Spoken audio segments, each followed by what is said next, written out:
Photo electric effect starting से करते हैं। देखो, डेफिनेशन से स्टार्ट करते हैं इसे। Emission of electron from a metal surface when exposed to light radiation is called photo electric effect. Photo electric effect का मतलब क्या है? जब किसी भी मेटल सरफेस को, जैसे हमारे पास ये एक मेटल सरफेस है, इस मेटल सरफेस में अगर अगर लाइट इंसिडेंट की जाती है इस पर, ये इंसिडेंट लाइट है, तो इसमें से कुछ इलेक्ट्रॉन्स इमिट होंगे और इन इमिशन इलेक्ट्रॉन को बोलेंगे हम लोग फोटो इलेक्ट्रॉन्स। ये जो इलेक्ट्रॉन्स इमिट हुए इन्हें क्या बोला जाएगा? फोटो इलेक्ट्रॉन्स बोला जाएगा। ठीक है, और इस फिनोमिना को हम बोलेंगे फोटो इलेक्ट्रिक इफेक्ट। इसे देखो शॉर्ट में एक बार समझा देता हूँ। बहुत सिंपल सा हमारे पास फिनोमिना है, कोई बहुत डिफिकल्ट फिनोमिना नहीं है, लेकिन यहाँ से क्वेश्चंस बहुत पूछे जाते हैं। जैसे हमारे पास ये एक मेटेलिक सरफेस है, ठीक है, इस मेटेलिक सरफेस में इलेक्ट्रॉन्स, यहाँ पर मेटेलिक सरफेस है तो इलेक्ट्रॉन्स तो होंगे ही, यहाँ पर फंसे हुए हैं। ठीक है, ये इलेक्ट्रॉन्स है। अब अगर मान लो फॉर एग्जांपल, सिर्फ एक एग्जांपल दे रहा हूं मैं, ये हमें एग्जैक्टली ऐसा कैसा नहीं सोचना है। मान लो अगर मैं यहाँ से 10 जूल की एनर्जी, यहाँ पर इस पर 10 जूल की एनर्जी की लाइट इस पर डालता हूँ मेटेलिक सरफेस पर, तो होगा क्या? जब यहाँ से एनर्जी आएगी तो ये इलेक्ट्रॉन इस सरफेस को छोड़ के यहाँ से बाहर निकलेंगे। लेकिन जब ये इलेक्ट्रॉन बाहर निकलेंगे तो इलेक्ट्रॉन अभी तक मेटेलिक सरफेस में फंसे हुए हैं। जैसे इलेक्ट्रॉन अभी तक मेटेलिक सरफेस में फंसा हुआ है, तो इसे बाहर निकलने के लिए कुछ ना कुछ एनर्जी एब्जॉर्ब करनी पड़ेगी। तो हम मान लेते हैं कि इस इलेक्ट्रॉन को यहाँ से बाहर निकालने के लिए जो रिक्वायर्ड एनर्जी है, वो रिक्वायर्ड एनर्जी मान लिया हमने 2 जूल है, कि अगर ये 2 जूल एनर्जी एब्जॉर्ब करेगा तभी ये बाहर निकल सकता है। ठीक है, तो 10 जूल की एनर्जी हमने लाइट इसके ऊपर डाली, 2 जूल एनर्जी इस इलेक्ट्रॉन को इस मेटेलिक सरफेस से बाहर निकालने में खर्च हो गई। तो टोटल कितनी बची हमारे पास? 8 जूल एनर्जी बची। तो ये 8 जूल एनर्जी लेकर ये इलेक्ट्रॉन यहाँ से बाहर निकल जाएगा, और जब ये 8 जूल एनर्जी लेके निकलेगा तो इसी एनर्जी को हम क्या बोलेंगे? काइनेटिक एनर्जी बोलेंगे। ठीक है, काइनेटिक एनर्जी से ही बाहर निकलेगा। तो देखो प्रोसेस क्या हुआ हमारे पास। अब इस डायग्राम में देखते हैं कि ये हमारे पास इंसिडेंट लाइट है जो यहाँ पर आई, इस इलेक्ट्रॉन के ऊपर आई, और ये इलेक्ट्रॉन यहाँ से कुछ लाइट एब्जॉर्ब करके काइनेटिक एनर्जी के साथ में यहाँ से बाहर निकल गया है। ठीक है, तो यही फोटो इलेक्ट्रिक इफेक्ट है। अब इससे किस तरीके से क्वेश्चन पूछे जाते हैं और फॉर्मूला किस तरीके से बनता है, हम उस पर थोड़ा सा फोकस करते हैं। देखो उसे,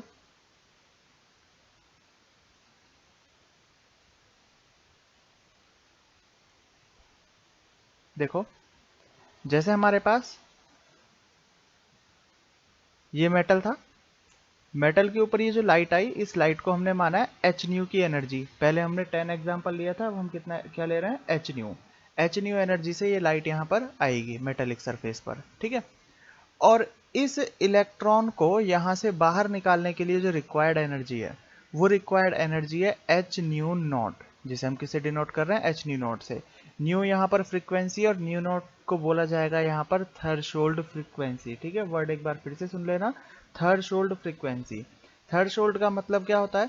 इलेक्ट्रॉन को मेटेलिक सरफेस से बाहर निकालने के लिए मिनिमम जितना अमाउंट एनर्जी का चाहिए उसे हम थ्रेशोल्ड फ्रीक्वेंसी बोलते हैं। ठीक है, तो एच न्यू लाइट हमने डाला, एच न्यू नॉट इसने एब्जॉर्व कर लिया बाहर निकलने के लिए, तो बाहर अब जो भी आएगा वो काइनेटिक एनर्जी आएगा। तो देखो एच न्यू हमने डाला था, एच न्यू नॉट इसमें से माइनस हो जाएगा क्योंकि वो एब्जॉर्व हुआ, जो बाहर आया वो क्या आया? वो काइनेटिक एनर्जी आया। तो फॉर्मूला क्या आया हमारे पास?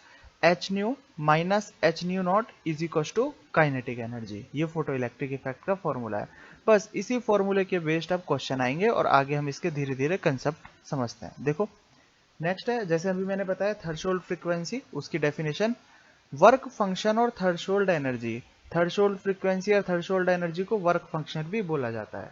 वर्क फंक्शन और threshold energy defined as the minimum amount of energy required to eject electron from a metal surface. Metal surface से इलेक्ट्रॉन को बाहर निकालने के लिए जितनी मिनिमम अमाउंट ऑफ एनर्जी चाहिए उसे हम क्या बोलेंगे? उसे हम थ्रेशोल्ड एनर्जी या फिर वर्क फंक्शन हम उसे बोलेंगे। ठीक है, देखो जैसे मैंने यहाँ पर ये समझाया था, ये फॉर्मूला समझाया था, इसी को नीचे इस तरीके से लिखा हुआ है, maximum kinetic energy of ejected electron. ये जो इलेक्ट्रॉन यहाँ से इजेक्ट हुआ है इसकी काइनेटिक एनर्जी कितनी होगी? एब्जॉर्ब एनर्जी कितनी है h nu, minus work function जो कि थ्रेशोल्ड एनर्जी है वो क्या है एच न्यू नॉट। ठीक है, तो काइनेटिक एनर्जी का फॉर्मूला है हाफ एम वी स्क्वायर। ये मैक्सिमम काइनेटिक एनर्जी है इसलिए वो मैक्सिमम वेलोसिटी से लिखा हुआ है। Half M V square is equal to H nu minus H nu naught. Nu की जगह हम लिख सकते हैं सी बाय लैम्डा, तो एच सी कॉमन आ जाएगा, तो यहाँ आया हमारे पास H C 1 by lambda minus 1 by lambda not. यहाँ पर लैम्डा नॉट क्या है threshold wavelength and new not क्या है थ्रेशोल्ड फ्रीक्वेंसी। ठीक है, आगे अब देखो इसके फैक्ट्स के बारे में बात करते हैं कि फोटो इलेक्ट्रिक इफेक्ट में कौन कौन से फैक्ट है। एक एक पॉइंट को हम यहाँ से समझते हैं, एक एक पॉइंट से क्वेश्चन पूछा जाता है यहाँ पर। सबसे पहला पॉइंट है there is no time lag between incident of light and emission of photo electron. एक बार फिर से हम डायग्राम बना लेते हैं ताकि और अच्छे से समझ में आता रहे। जैसे हमारे पास ये मेटेलिक सरफेस, अब देखो टाइम लैग, कौन से टाइम लैग के बारे में ये बात करना चाहता है। जैसे यहाँ पर इंसिडेंट लाइट हुई और यहाँ से इलेक्ट्रॉन निकल के बाहर गया, तो लाइट यहाँ पर आना और इलेक्ट्रॉन का यहाँ पर बाहर निकलना, इनके बीच में टाइम गैप बिल्कुल नहीं होगा। हम बिल्कुल ऐसा मान के चलेंगे कि जैसे ही लाइट इस पर इंसिडेंट होगी इलेक्ट्रॉन तुरंत यहाँ से इमिट हो जाएगा। ठीक है, तो there is no time lag between incident of light and emission of photo electron. ठीक है, सेकेंड पॉइंट है हमारे पास for emission of photo electron frequency of incident light must be equal to or greater than new not. देखो emission of photo electron के लिए क्या जरूरी है, मान लिया हमने जैसे मैंने बताया था कि यहाँ पर 2 जूल एनर्जी हमें रिक्वायर्ड है। ये 2 जूल एनर्जी क्या है हमारे पास, 2 जूल एनर्जी है h nu naught. H nu not मतलब थ्रेशोल्ड एनर्जी। अगर मैं 1 जूल की ही लाइट इस पर इंसिडेंट करता हूँ, मान लो 1 जूल लाइट आई, 1 जूल को तो इलेक्ट्रॉन एब्जॉर्व कर जाएगा। ठीक है, बाहर तो निकलेगा नहीं, 1 जूल और एब्जॉर्व कर सकता है। ठीक है, अगर हम यहाँ पर 1.5 जूल डालते हैं तो क्या 1.5 जूल से इलेक्ट्रॉन बाहर निकल पाएगा, नहीं, क्योंकि इसे बाहर निकलने के लिए मिनिमम 2 जूल चाहिए। इसके बाद हम बात करें कि अगर हम 2 जूल एनर्जी इस पर डालते हैं तो 2 जूल एनर्जी डालने से क्या होगा, जैसे ही 2 जूल इसके ऊपर आएगी इलेक्ट्रॉन यहां से तो बाहर निकल जाएगा लेकिन काइनेटिक एनर्जी उसकी 0 रहेगी। ठीक है, तो मिनिमम कितनी अमाउंट की हमें एनर्जी यहाँ पर डालनी है, मिनिमम उतना हमें डालना है जितना इसका थ्रेशोल्ड एनर्जी है। ठीक है, अगर हम 3 जूल डालते हैं तो 3 जूल एनर्जी डालने से क्या होगा, 2 जूल तो ये एब्जॉर्ब कर लेगा और 1 जूल काइनेटिक एनर्जी की फॉर्म में यहाँ से बाहर निकल जाएगा। ठीक, तो यही हमारे पास सेकेंड पॉइंट है। For emission of photo electron frequency of incident light must be equal to और ग्रेटर देन थ्रेशोल्ड फ्रीक्वेंसी। समझ में आ गया होगा यहाँ पर। ठीक है, नेक्स्ट पॉइंट चलते हैं। देखो rate of emission from a metal surface directly proportional to intensity of incident light. Light की इंटेंसिटी जितनी ज्यादा होगी रेट ऑफ इमिशन इलेक्ट्रॉन का बाहर निकलना उतना ही ज्यादा होगा। जितनी इंसिडेंट हो लाइट की इंटेंसिटी जितनी ज्यादा होगी इलेक्ट्रॉन उतना ही ज्यादा वहां से बाहर निकल सकते हैं। ठीक है, फोर्थ है maximum kinetic energy of photo electron depend on the frequency of incident light but independent of intensity of light used. देखो दोनों पॉइंट में डिफरेंस समझना। यहां पर बोला गया है कि मैक्सिमम काइनेटिक एनर्जी जो लाइट इंसिडेंट हुई है उसकी फ्रीक्वेंसी पर तो डिपेंड करती है लेकिन इंटेंसिटी पर डिपेंड नहीं करती है। देखो इंटेंसिटी के ऊपर डिपेंड कौन कर रहा है, ओनली इलेक्ट्रॉन का इमिशन। मतलब अगर ज्यादा इंटेंसिटी हुई तो हम बोल सकते हैं कि ज्यादा इलेक्ट्रॉन निकलेंगे, लेकिन हम ऐसा नहीं बोल सकते कि ज्यादा इंटेंसिटी से ज्यादा काइनेटिक एनर्जी वाले इलेक्ट्रॉन निकलेंगे।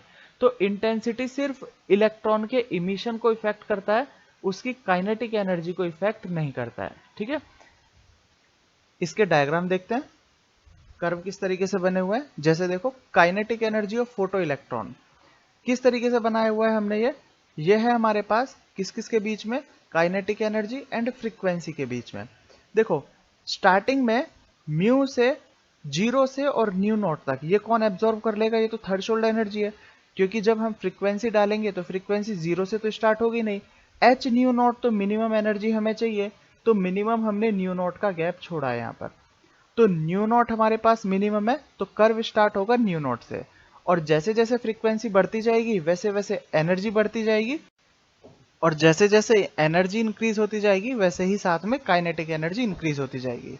तो कर्व स्टार्ट होगा यहाँ से थ्रेशोल्ड फ्रीक्वेंसी छोड़ने के बाद, और उसके बाद कंटिन्यूअसली ऊपर की साइड जाएगा। ठीक है, नेक्स्ट कर्व है देखो kinetic energy and intensity of radiation के साथ में। तो यहाँ पर हमने देख लिया कि इंटेंसिटी ऑफ लाइट का काइनेटिक एनर्जी पर कोई फर्क नहीं पड़ता है। ठीक है, तो इंटेंसिटी ऑफ रेडिएशन कितना भी इंक्रीज हो जाए, काइनेटिक एनर्जी हमेशा क्या रहने वाला है, काइनेटिक एनर्जी हमेशा कांस्टेंट रहने वाला है। तो इन कर्व पर हमको याद रखना है, और इन दो पॉइंट पर, लास्ट के दो पॉइंट पर हमें ध्यान देना है कि इंटेंसिटी सिर्फ रेट ऑफ इमिशन को डिपेंड करता है, वो फोटो मैक्सिमम काइनेटिक एनर्जी पर कोई इफेक्ट नहीं डालता। अब इसके एग्जांपल्स देखते हैं, हम लोग क्वेश्चंस करते हैं।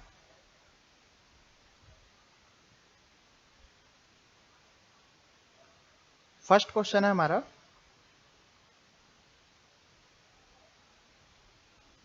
इन a photo electric effect experiment, photo electric effect को मैं डायरेक्टली पीईई लिख रहा हूं, experiment radiation of a metal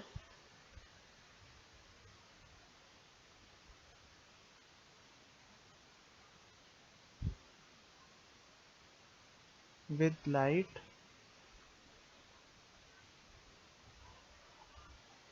of frequency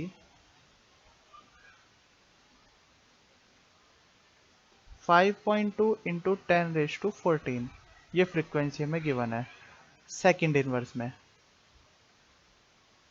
yields electron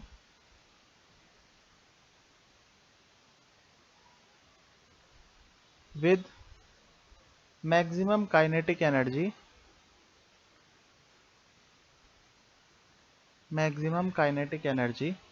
1.3 into 10⁻19 joule.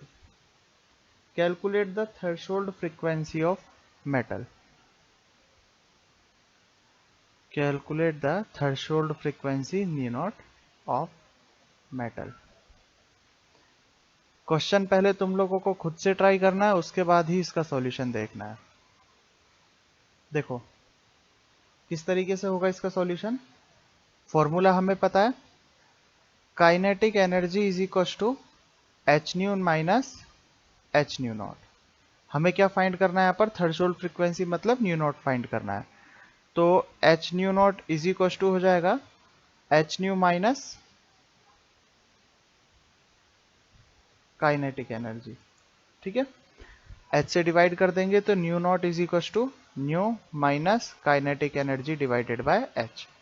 New naught हमें फाइंड करना है, न्यू कितना गिवन है, फ्रीक्वेंसी हमें गिवन है 5.2 इंटू 10⁻14 माइनस काइनेटिक एनर्जी कितना गिवन है हमें 1.3 into 10⁻19 divided by H constant होता है, Planck's constant 6.62 into 10⁻34 joule second में। ठीक है, न्यू नॉट कितना आएगा हमारे पास, जब इसे कैलकुलेशन करेंगे तो 5.2 इंटू 10⁻14 माइनस 1.96 इंटू 10⁻14, तो न्यू नॉट आया हमारे पास 3.24 इंटू 10⁻14। ठीक है, तो इसका मतलब ये हुआ कि मिनिमम 3.24 इंटू 10⁻14 फ्रीक्वेंसी की लाइट तो हमें देनी ही पड़ेगी। इससे जितनी ज्यादा देंगे वो काइनेटिक एनर्जी में कन्वर्ट होती जाएगी। ठीक है, next question,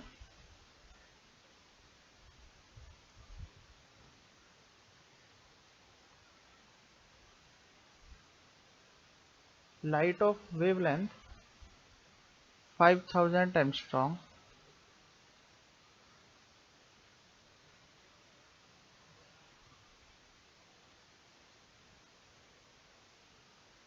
5000 angstrom falls on a metallic surface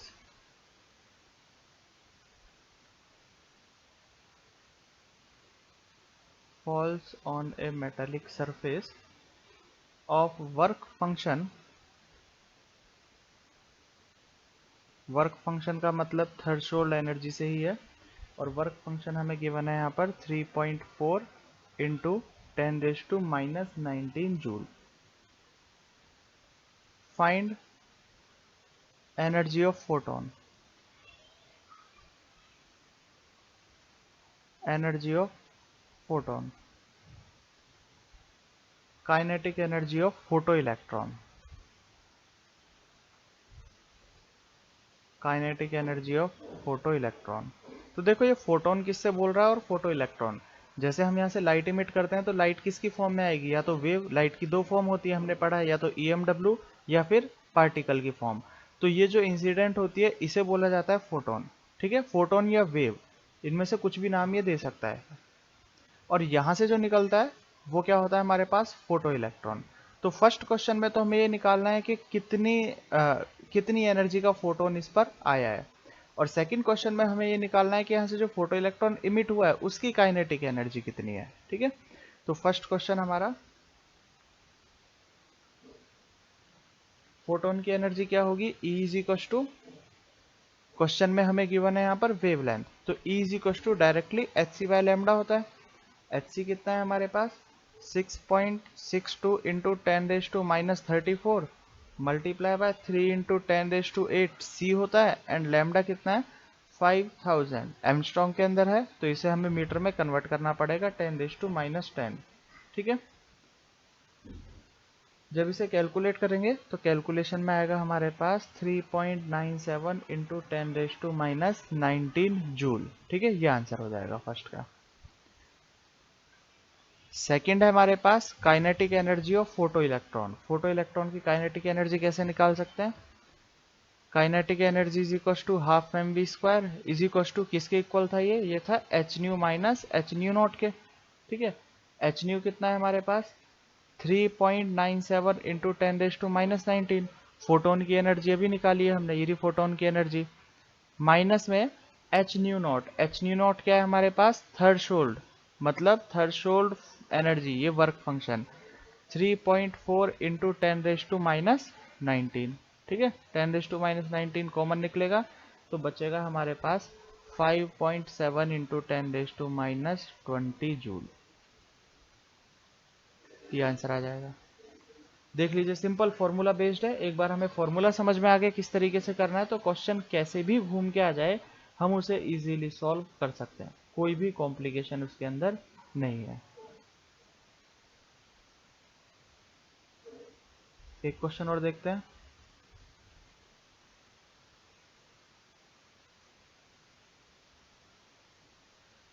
A photon of 300 nanometre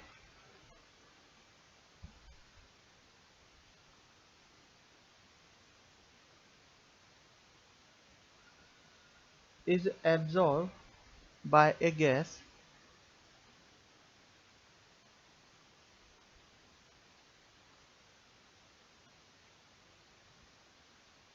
which then re-emit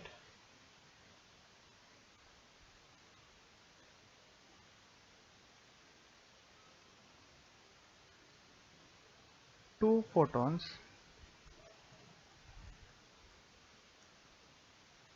One re-emit photon have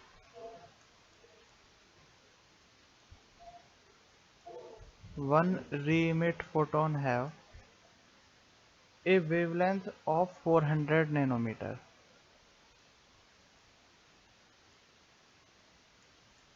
A wavelength of 400 nanometer. Calculate the energy of calculate the wavelength of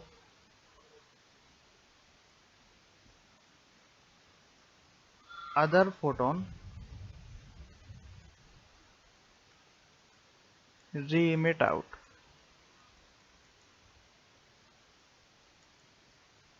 देखो question का mean क्या है कहने का, question का मतलब है एक गैस ने 300 नैनोमीटर का फोटोन एब्जॉर्ब किया और उस फोटोन को एब्जॉर्ब करने के बाद उसने दो फोटोन बाहर निकाले, री इमिट किए। ठीक है, उनमें से एक फोटोन की एनर्जी है 400 नैनोमीटर, सॉरी एक फोटोन की वेवलेंथ है 400 नैनोमीटर। तो जो दूसरा फोटोन होगा उसकी वेवलेंथ क्या होगी, तो हमें पता है एनर्जी कंजर्व रहती है, अगर जितनी एनर्जी एब्जॉर्ब करेगा उतनी ही एनर्जी इमिट करेगा। तो उसने ई एनर्जी एब्जॉर्ब की और दो फोटोन दो फोटोन E1 एंड E2 की फॉर्म में उसने उन्हें री इमिट किया। तो एनर्जी है हमारे पास, हमें गिवन क्या है वेवलेंथ, तो वेवलेंथ की फॉर्म में ही लिखेंगे hc by lambda is equal to hc by lambda 1 plus hc by lambda 2। ठीक है, तो hc कॉमन आके कट जाएगा, बचेगा हमारे पास 1 by lambda 1 is equal to 1 by lambda, sorry 1 by lambda is equal to 1 by lambda 1 plus 1 by lambda 2। Lambda कितना है जो उसने एब्जॉर्व किया, 300 नैनोमीटर उसने एब्जॉर्व किया। 1 बाय लैम्डा 1 जो उसने एक फोटोन रीमिट किया है वो 400 का, और 1 बाय लैम्डा 2 जो दूसरा फोटोन है वो हमें यहाँ पर फाइंड करना है। ठीक है, तो फाइंड करेंगे हम इसे 1 by lambda 2 is equal to 1 by 300 minus 1 by 400। LCM लेके जब इसे कैलकुलेट किया जाएगा तो आएगा हमारे पास 1 by lambda 2 is equal to 1 by 1200, lambda 2 is equal to 1200। ठीक है, 1200 नैनोमीटर। इस तरीके से क्वेश्चन सॉल्व होगा। नेक्स्ट क्लास से हम लोग आगे के क्वेश्चंस पर और ध्यान देंगे। तो नेक्स्ट क्लास होगी हमारी सिर्फ क्वेश्चंस की, जितने अभी तक हम लोगों ने ये थ्योरी पढ़ी है। ठीक है।